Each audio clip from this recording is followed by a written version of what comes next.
Hi, my name is Veronica. As women we have regular pap smear tests in the hope that if something is wrong, it will be caught in the very early stages. But what if you are having regular pap smear tests and you're still diagnosed with cervical cancer? That happened to a friend of mine, Tracey. She will tell you her story, and it's a story that every woman out there needs to hear.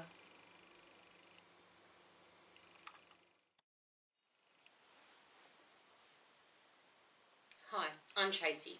In February 2012, I was diagnosed with cervical cancer. I'd been getting regular pap smears since I was 18 and never had an abnormal one up until that point that I had the one that told me I had cancer. I packed up and moved to Byron Bay at the start of 2012 and got the phone call that I needed to get some more tests done the day that I arrived.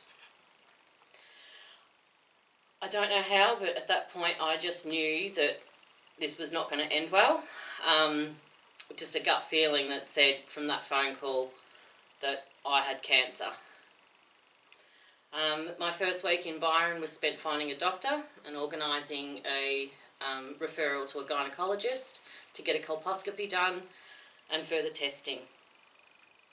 As I said, I'd never had an abnormal smear before, so this was all a whole lot of new stuff to me. I had no experience with it whatsoever. And having just moved to a new town, the whole thing was pretty overwhelming. 2 weeks later I had my gynaecology appointment where they started doing the colposcopy. He stopped halfway through because my cervix was basically covered in cancerous cells.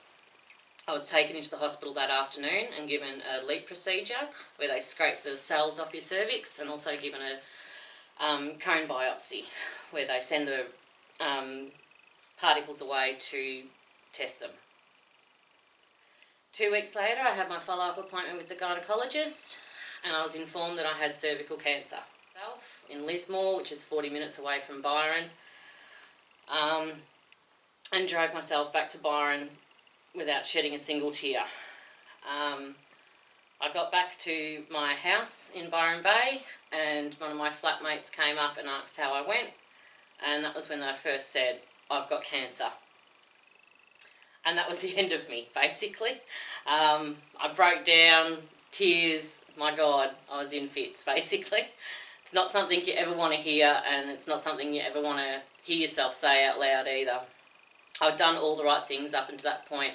I was getting my pap smears every 2 years. Even before this, I'd been an advocate for regular pap smears and how important they are for women, because cervical cancer is usually detectable. Usually you'll have the SINs or something like that previous to cervical cancer, and you get more awareness and you get more testing done and all that sort of stuff. But I skipped straight past all that, so this was just a whole new bizarre experience. Ringing my parents, my family and my friends, it's probably the hardest thing I've had to do. Sorry. I remember texting my dad and making sure he was standing with my mum and that they could ring me together so that I could tell them. It's not something you ever want to have to tell your parents. Sorry.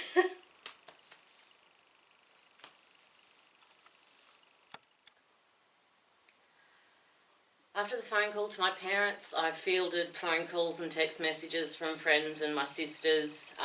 Everybody had known that I was getting the results back that day. So I decided the best way to cope with it all was to get drunk, because that's what we do. Probably not the best decision I've ever made, but it seemed like a good idea at the time. Anyway, the rest of the night was tears and conversations, and the fact that it dawned on me that was, I'd moved to Byron Bay for a change and try something new, and here I was having to pack up 5 weeks later and move back to Geelong at 33 years of age, and move in with my parents, which was also a very hard thing to deal with amongst the whole rest of it.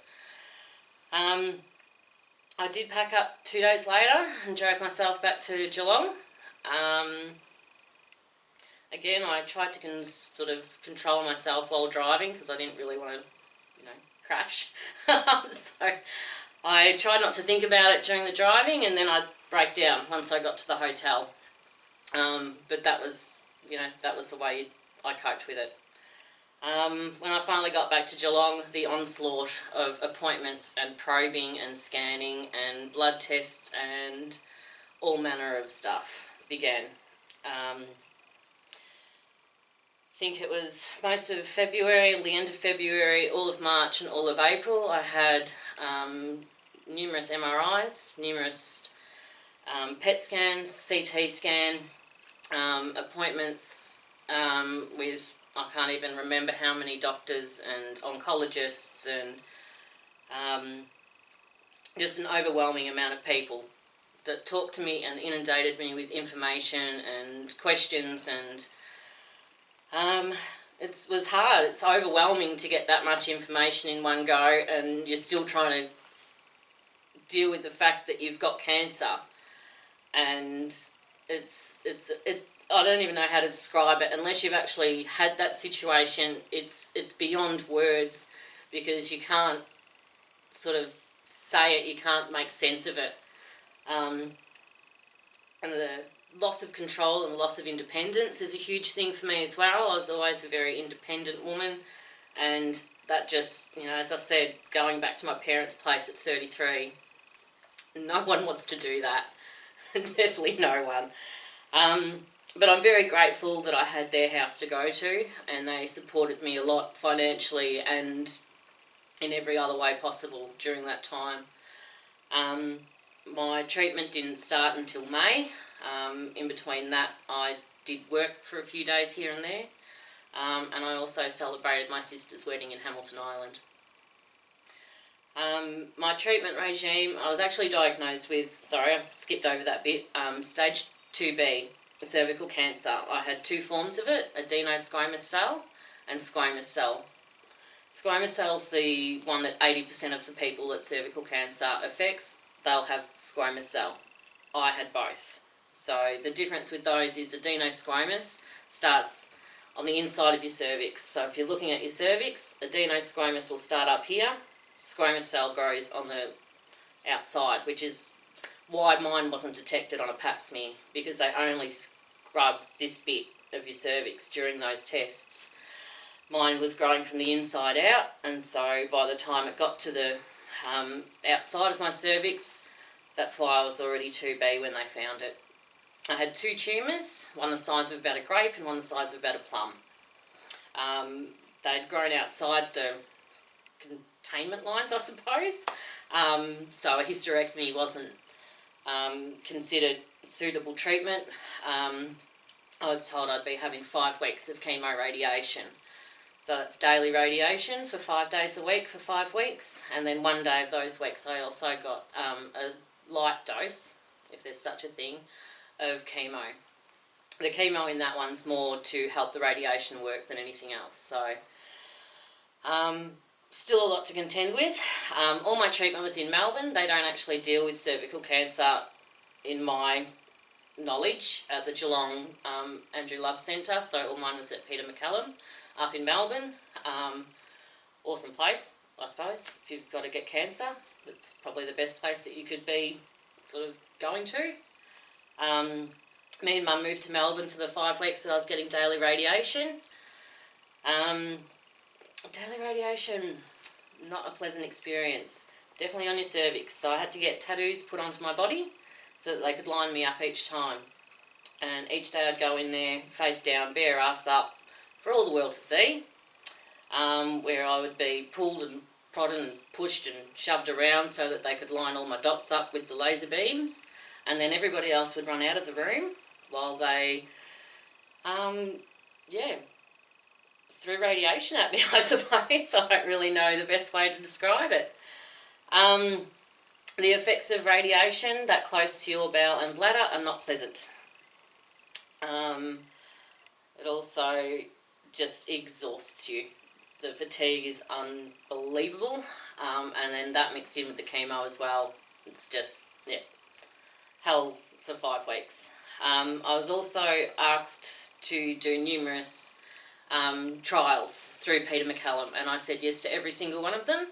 I felt that if they'll help me perhaps, but I also looked at it in terms of how many other women that they could help in the future, and I thought, well, why would you say no? We need new things thought of, we need new techniques added, and the best way to do that is to actually try them out. So I said yes to everything. One of them involved me getting extra chemo as part of my treatment. It was a far more toxic chemo, so once my external radiation and chemo was done, I had a week's break, and then I had brachytherapy, which is internal radiation, which is one of the most unpleasant experiences you'll have. You are knocked out for it, but they actually did nick a nerve during one of my procedures. But that's a whole different story, I guess.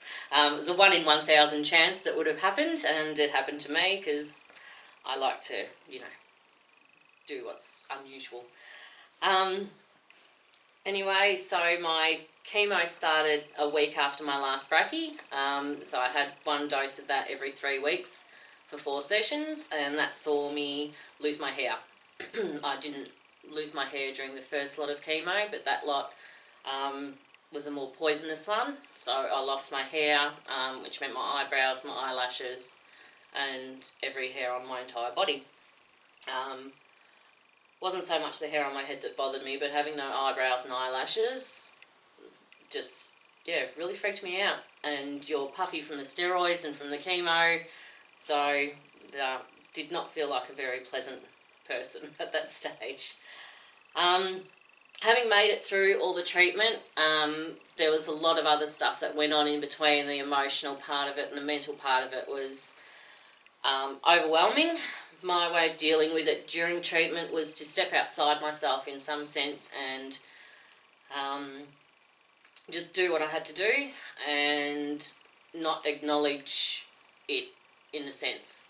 The way I relate to it is it was like watching a movie and somebody else was doing all those things, because I think if I had have thought about it too much I would have lost, my shit basically. At the end of treatment it did all become real again, and that's when I did have a few issues and life got really hard. At the middle of November, I had my final scans done and was told that I was cancer-free. Unfortunately, cancer doesn't end when you're told that it's left your body. It's 3 years on now and I'm still dealing every day with pain and the after effects of it.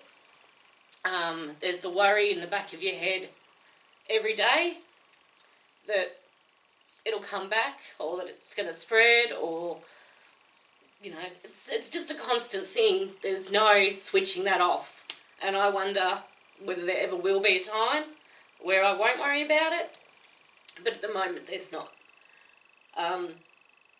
Another big part of it for me was losing my fertility. Becoming infertile at 33 was, I thought, not too bad, but after the treatment had sort of finished and the reality of life and everything sort of got back into it, I still get sad because you shouldn't be infertile at 33. But that's the reality of it. That's the reality of cervical cancer.